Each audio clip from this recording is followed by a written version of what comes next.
Nagsimula ang pelikula noong si Jenna at ang kanyang kasintahan ay pauwi pagkatapos maghapunan kasama ang kanilang mga pamilya. Gayunpaman, habang nasa daan, nangyari ang isang nakamamatay na aksidente sa kanilang sinasakyan. Nakaligtas si Jenna na may minor injuries ngunit hindi pinalad ang kanyang kasintahan. Agad na binawian ng buhay ang kasintahan sa lugar na yon, na nag-iwan ng malalim na sugat kay Jenna. Pagkalipas ng 3 taon, nagpapagaling pa rin si Jenna sa pagkamatay ng kasintahan. Hindi siya nakipag-date sa kahit na sinong lalaki dahil sa takot na maiwan ulit mag-isa. Isang araw, inanyayahan siya ng matalik na kaibigan na si Renee upang magpalipas ng oras sa isang cabin sa tabi ng lawa. Tinanggap niya ang imbitasyon at pumunta sa cabin sakay ng speedboat kasama si Renee at ang boyfriend niyang si Michael. Kasama rin nila ang kaibigan ni Michael na si Ian na kamag-anak ng may-ari ng cabin. Habang papunta sa cabin ay nalaman nila ang ugali ni Michael na pagiging likas na mapagbiro, masayahin at parang walang problema. Inaaliw niya ang mga babae. Pagkalipas ng 1 oras, dumating ang grupo sa cabin at nakilala ang tiyuhin ni Ian na si Wade. Naghanda ang huli ng ilang shots bilang welcome drink. Sa isang iglap, nilunok ito ng lahat ngunit magalang na tumanggi si Jenna at pumasok sa loob para inumin ang kanyang gamot. Gayunpaman, pagkatapos makapag-isip, nagpasya siyang huwag uminom ng gamot para hindi mahilo at huwag umasa sa iba. Nang gabing iyon, sa hapunan, sinabi ni Wade sa grupo ang tungkol sa isang lokal na pagdiriwang at ipinahayag na nakakuha siya ng mga tiket para sa kanila. Pagkatapos ay inanyayahan niya si Ian at ang mga kaibigan na pumunta at magsaya doon. Nang maglaon, habang lumalabas si Jenna para makipaglaro sa aso ni Wade, napansin niyang binibigyan niya ng masamang damo si Michael. Ikinuwento ito ni Jenna kay Renee at ibinunyag ng huli na adik sa pag-inom at paninigarilyo si Michael. Sinabi rin niya na maraming beses na niyang sinubukan na kumbinsihin siya na huminto ngunit ayaw makinig. Pagkatapos ay tinanong ni Renee ang kanyang kaibigan kung siya ay nalilibang at tiniyak ni Jenna na siya ay okay at nagsasaya. Samantala, maagang umalis si Wade para sa pagdiriwang dahil siya ang responsable sa pag-aayos ng mga paputok. Naghahanda rin ang iba upang umalis, ngunit sa sandaling iyon, nakahanap si Michael ng sauna sa cabin. Dahil ayaw niyang palampasin ang magandang pagkakataon, kinumbinsi niya ang iba na maligo muna bago pumunta sa pista. Mukhang hindi komportable si Jenna dito, pero nang pilitin siya ng mga kaibigan ay pumayag din siya. Pagkatapos ay umakyat siya sa itaas upang maghanda para sa sauna. Sa kanyang silid, tinanggal ni Jenna sa kanyang leeg ang singsing ng kanyang yumaong kasintahan at itinabi niya ito kasama ng kanyang mga gamot upang hindi mawala. Pagkatapos, bumaba siya at kumuha ng 2 bote ng tubig bago pumasok sa sauna. Habang umiinit ang silid, sinabi ni Ian sa lahat na si Wade ang mag-isang gumawa ng sauna. Gumagana ang sauna sa pamamagitan ng pagpapainit ng mga bato gamit ang electric oven na siyang nagpapainit ng temperatura sa loob ng mahabang panahon. Hindi nagtagal, pawis na pawis ang lahat kaya iminungkahi ni Ian na pumunta sa lawa para lumangoy. Gayunpaman, sa sandaling sumisid sila sa nagyayelong tubig, nanlamig sila at bumalik sa loob ng cabin.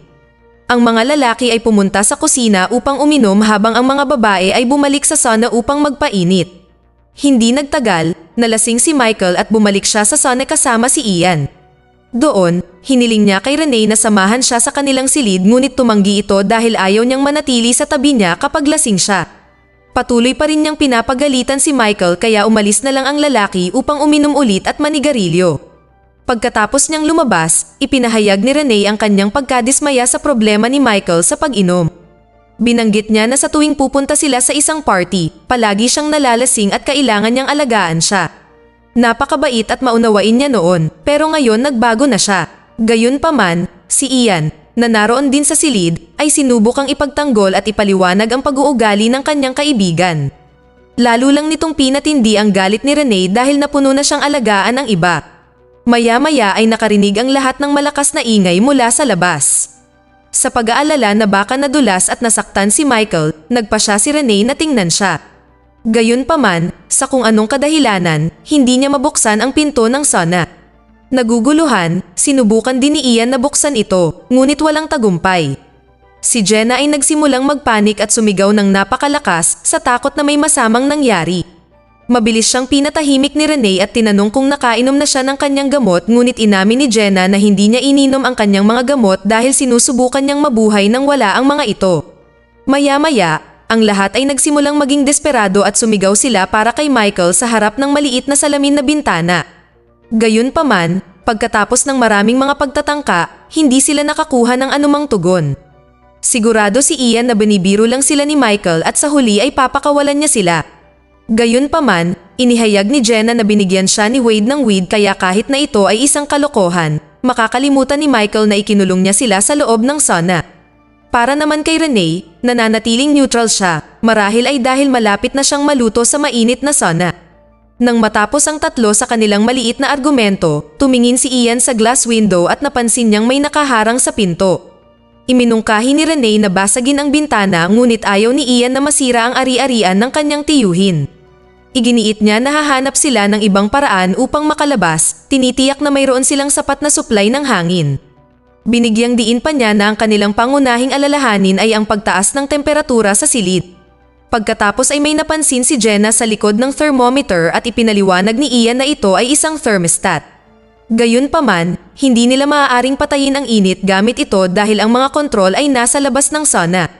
Maaari lamang baguhin ang temperatura mula sa labas o kaya naman ay kapag nag-signal ang thermostat sa heater kapag naabot na ang nais na temperatura.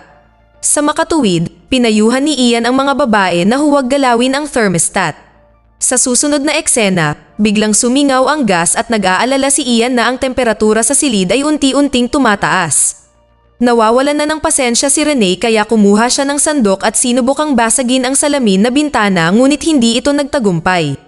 Nang makitang parang nasisiraan na si Renee, sa huli ay nagpa siya si Ian na basagin ang bintana. Gumamit siya ng tuwalya at sandok upang kunin ang nagliliyab na bato mula sa heater. Pagkatapos ay itinapon niya ito sa tubig upang lumamig bago ito hinawakan at paulit-ulit na hinampas sa bintana. Sa kasamaang palad, ang salamin ay hindi nabasag at ang kanyang kamay ay nagsimulang magdugo. Gayunpaman, hindi siya nawawalan ng pag-asa at patuloy na ginagawa ang lahat ng makakaya. Ang pagsusumikap ni Ian sa wakas ay nagbunga sa huli ng tuluyang mabasag ang salamin na nagpapahintulot na makapasok sa silid ang sariwang hangin. Muli nilang tinawag si Michael sa bintana ngunit hindi pa rin nakatanggap ng anumang tugon. Pagkatapos ay tumingin si Ian sa bintana at naging malinaw na hindi sila ikinulong ni Michael. May hagdan na nakasabit sa pagitan ng doorknob at ng nakataas na plataporma. Gayunpaman, ang mga babae ay nakahinga ng maluwag habang ang silid ay nagiging mas malamig. Gayunpaman, ibinunyag ni Ian na babalik ang heater dahil itinakda nila ang temperatura ng sauna sa 185 degrees kanina, kaya dahil sira ang bintana, hinding-hindi aabot ang sauna sa temperaturang iyon at mananatili ang heater. Nakaisip siya ng isang solusyon, iminungkahi niyang balutin ang bato ng tuwalya at gamitin ito para alisin ang hagdan. Ngunit sa kabila ng lahat ng kanyang kahusayan at determinasyon, nabigo siya. Habang nauubos ang oras, iminungkahi ni Renee na sirain na lang nila ang thermostat para i-deactivate ang heater, ngunit namagitan si Ian at nagbabala na kung mabibigo ang kanilang pagtatangka, ang temperatura sa loob ng sauna ay maaaring tumaas sa isang mapanganib na 250 degrees. Ito ay humantong sa isang pagtatalo sa pagitan ni Jenna at Renee at habang ang mga babae ay patuloy na nauubos ang kanilang natitirang lakas, si Ian ay nakaisip ng isang bagong ideya. Iminungkahi niya na putulin ang fuse ng isa sa mga ilaw sa sauna, umaasang mapapatay nito ang kuryente ng cabin. Kahit na ang plano ay isang mapanganib, ito ay isang bagay na kailangan niyang subukan. Kaya pagkatapos ng kaunting pag-iisip, inalis ni Ian ang bumbilya at gumamit ng basang tuwalya upang puwersahang sirain ang socket. Layunin niyang pasabugin ang fuse at magdulot ng short circuit. Sa kasamaang palad, nagkamali ang plano at nakuryente si Ian. Nang siya ay bumagsak sa lupa na walang malay, ang mga babae ay sumugod upang tulungan siya. Pero ngayon, mas naging mahirap ang sitwasyon dahil nawala ang ilaw sa kwarto. Sa kabilang eksena, malapit sa lugar ng pagdiriwang, hinayaan ni Wade na maglaro ang kanyang aso habang naghahanda siyang iset up ang mga paputok. Samantala, lumipas ang ilang oras at patuloy na lumalala ang kalagayan ni Ian at ng iba pa. Gayunpaman, bigla nilang narinig ang kahol ng aso ni Wade. Muli silang umasa at sinimulan nilang sumigaw para sa aso. Naririnig ng matalinong hayop ang kanilang mga hiyawan at nalaman na sila ay nasa problema. Kasabay nito, dumating din si Michael at napansin ang balis ang aso. Nang marinig ni Renee at ng iba pa ang kanyang boses, nagsimula silang sumigaw ng malakas ngunit sa sandaling iyon, sinindihan ni Wade ang mga paputok na tumalo sa sigaw ng grupo para sa tulong. Pagkatapos ay tumakbo ang aso kay Wade at inakay siya pabalik sa cabin. Habang pabalik, nakasalubong nila si Michael at nalaman natin na dahil sa weed kaya bumagsak siya kanina sa couch. Ngayon, nasa ilalim siya ng paniniwala na ang kanyang mga kaibigan ay nagpunta na sa pista nang wala siya. Sabi ni Michael ay nagising na lang siya matapos niyang marinig ang tahol ng aso. Tinanong ni Wade kung pupunta siya sa festival ngunit ibinunyag ni Michael na minsan na siyang pumunta ngunit pinaalis dahil wala siyang dalang tiket. Nang marinig ito, nakaramdam si Wade ng awa kaya niyaya niya si Michael sa kanyang tahanan para sa ilang damo pa. Sa cabin, naubusan ng tubig si Renee at ang iba pa at lalo siyang naiinip. Sa sobrang desperasyon, naghanda si Renee na durugin thermostat gamit ang bato, ngunit hinawakan siya ni Jenna at sinubukan siyang pigilan. Habang nagpupumiglas, aksidenteng natamaan ni Jenna si Renee gamit ang bato sa ulo, dahilan para mawalan siya ng malay. Si Jenna ay agad na nabalot ng pagsisisi at siya ay umiyak habang ipinapaliwanag na hindi niya sinasadyang masaktan ang kanyang kaibigan. Bilang tugon, inilayo ni Ian ang babae na walang malay palayo sa heater at tiniyak kay Jenna na magiging maayos ang lahat. Gayunpaman, si Jenna ay natatakot at nagpatuloy siya sa pagpapaliwanag at sinasabing pinipigilan lamang niya si Renee na sirain ang thermostat dahil nauna nang sinabi ni Ian na ito ay magreresulta sa kanilang kamatayan. Ngunit nang magtanong siya kung paano niya nalaman ang tungkol dito, nakakagulat na sinabi ni Ian na nanghuhula lamang siya. Dahil dito natulala si Jenna at sa sobrang galit, siya mismo ang sumira sa thermostat. Bilang resulta, ang kanilang kinatatakutan ay nagkatotoo at ang heater ay hindi inaasahang lumakas. Habang patuloy na tumataas ang temperatura, lalong tumitindi ang kawalan ng pag-asa at panik ni Ian. Sa isang desperadong pagtatangka, nagpasya siyang sirain ang heater gamit ang kanyang sariling mga kamay. Sa kasamaang palad, ito ay naging isang napakasamaang ideya nang siya ay nasunog sa kanyang kamatayan. Kasunod na pumutok ang heater, ngunit himalang nagawang buksan ni Jenna ang pinto sa tamang oras upang mailigtas ang kanyang buhay. Matapos makatakas sa mapanganib na sitwasyon, lumabas si Jenna at nag-hydrate ng sarili. Pagkatapos ay pumunta siya sa kanyang silid upang uminom ng kanyang gamot ngunit may isang bagay na hindi tama. Dito niya napagtanto na nasa sauna pa siya at nag-hallucinate lang siya. Samantala, bumalik si Michael sa cabin pagkatapos manigarilyo kasama si Wade dahil wala siyang nakitang sinuman. Nanigarilyo siya at nakatulog sa sofa. Nasa sauna pa rin sina Jenna, Renee at ang patay na si Ian. Hindi nagtagal, nagkamalay si Renee at dinala siya ni Jenna sa bintana upang tulungan siyang huminga ng mas maayos dahil sa pagtagas ng gas. Itinali ni Jenna ang dalawang tuwalya at isinabit mula sa taas upang panatilihing nakatayo si Renee malapit sa bintana.